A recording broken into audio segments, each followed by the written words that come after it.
उंगलीमाला और गौतम बुद्ध की कहानी। एक समय की बात है, मगध देश के जंगलों में एक खूंखार और भयानक डाकू रहता था। वह जंगल से गुजरने वाले सभी लोगों को मारकर उनकी एक उंगली काट लेता था तथा उस उंगली को वह माला की तरह गले में पहनता था। इसी वजह से उस डाकू का नाम उंगलीमाला रखा गया। सभी लोग उसे उंगलीमाला के नाम से जानते। मगध देश के आसपास के गांव में भी उंगलीमाला का डर लोगों के मन में था। एक दिन इस जंगल के पास के गांव में एक महात्मा आए, जो कि महात्मा बुद्ध थे। उन्हें साधु के रूप में देखकर गांव वालों ने भी उनका बहुत स्वागत किया तथा मान सम्मान दिया।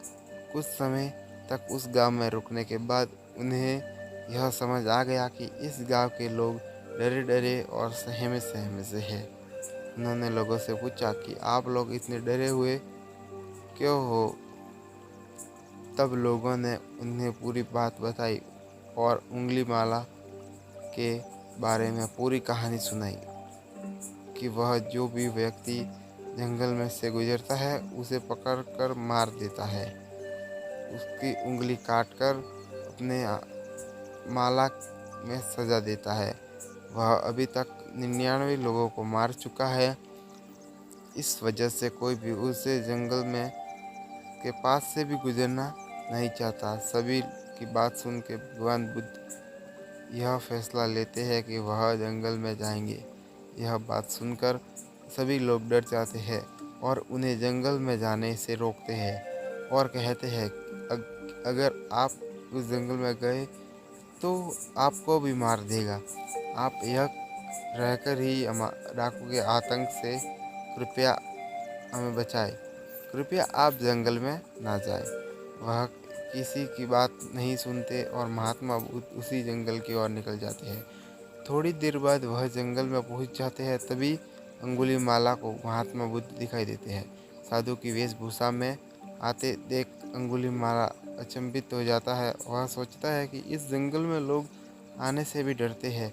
कोई आता भी है, अगर कोई आता है तो झुंड बना के आता है, अकेला कोई नहीं आता। और झुंड बना के भी आता है तो वह डरे डरे रहते हैं। लेकिन यह अकेला घूम रहा है, उनके चेहरे पर कोई भी डर भी नहीं है। उंगलीमाला सोचता है इसको भी मार के खा लूँगा। तभी उंगलीमाला, अरे रुको, जाओ।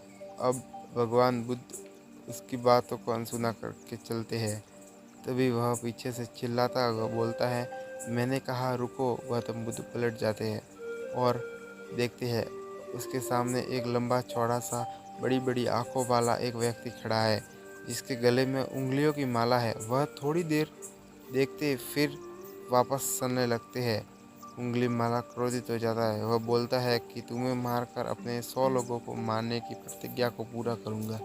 तभी गौतम बुद्ध बोलते हैं, तुम अपने आप को बड़ा शक्तिशाली समझते हो तो जाओ, पहले एक पेड़ से पत्ती और डाली तोड़ के लेके आओ। उंगलीमाला उनकी बात को मान लेता है। वह थोड़ी देर में पत्ते और टहनियाँ तोड़कर ले आता है और बोलता है, लीजिए, मैं पत्ते और टहनियाँ तोड़ के ले आया। महात्मा कहते हैं, इसे वापस उस पेड़ पर जोड़ दो। उंगलीमाला कहता है कि आप कैसे महात्मा हो, तुम्हें यह भी नहीं पता कि कोई चीज़ टूटने के बाद जुड़ नहीं सकती। तभी गौतम बुद्ध बोलते हैं, यही तो मैं तुम्हें समझाना चाहता हूँ कि जब तुम किसी चीज़ को जोड़ नहीं सकते तो तुम उसे तोड़ने का अधिकार भी नहीं रखते। अगर तुम किसी को जीवन दान नहीं दे सकते तो तुम्हें उसे मारने का अधिकार भी नहीं है। भगवान बुद्ध की बात सुन के उंगलीमाला ने अपना हथियार फेंक दिया और रोने लगा। भगवान बुद्ध से कहा, आज के बाद मैं अधर्म का रास्ता छोड़ दूंगा। मैं किसी को भी नहीं मारूंगा। ऐसा कहते ही उसने अधर्म के रास्ते को छोड़ दिया और वह बहुत बड़ा सन्यासी बन गया। कहानी से शिक्षा। सही मार्गदर्शन मिलने से बुराई की राह छोड़कर अच्छाई की राह को अपना लेते हैं। अगर आपको हमारी ये कहानी अच्छी लगी है तो वीडियो को लाइक करके चैनल को सब्सक्राइब ज़रूर कीजिए और ऐसे ही आने वाली वीडियो के नोटिफिकेशन के लिए चैनल को सब्सक्राइब ज़रूर करें। धन्यवाद।